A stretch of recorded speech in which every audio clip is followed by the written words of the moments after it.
بسم اللہ الرحمن الرحیم۔ رشتہ داری کی تو رشتہ داری محترم اس وقت تک رہتی ہے جب تک کردار بھی وہ ہو کہ جو پیغام رسالت کے مطابق ہو۔ ازواج رسول محترم ہیں۔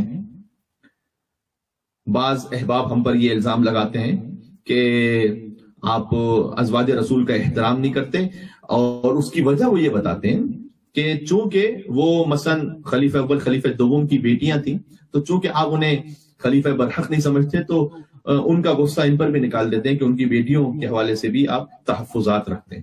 جناب علی، بات یہ ہے کہ بیٹی ہونے کے معاملے کی وجہ سے نہیں ہے، یقین فرمائیے کہ وہ کس کی بیٹی ہو کس کی بیٹی نہ ہو، اس کا تعلق احترام سے قطعا نہیں ہے۔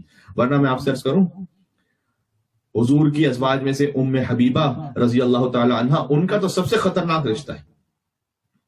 ان کا تو سب سے خطرناک رشتہ یہ ہے کہ ابو سفیان کی بیٹی معاویہ کی بہن ہے، یزید کی پھوپھی ہیں۔ تو جو ابو سفیان کی بیٹی ہو، معاویہ کی بہن اور یزید کی پھوپھی ہو، شیعہ کے دل میں کتنا اس کے لیے بغض ہونا چاہیے فقط رشتہ داری کی بات ہو تو۔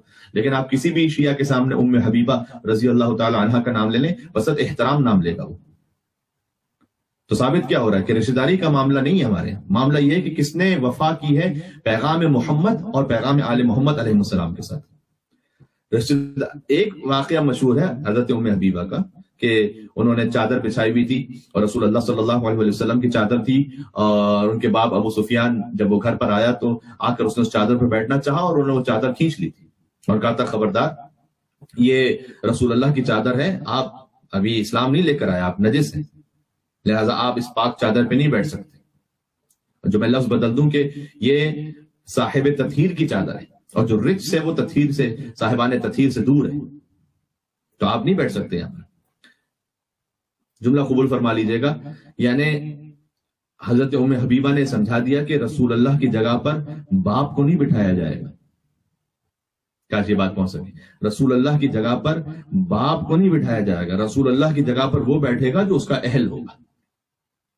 تو رشتہ داری اتنی سنگین ہے، اس کے باوجود بھی ہم مکمل طور پر احترام کرتے ہیں حضرت ام حبیبہ کا۔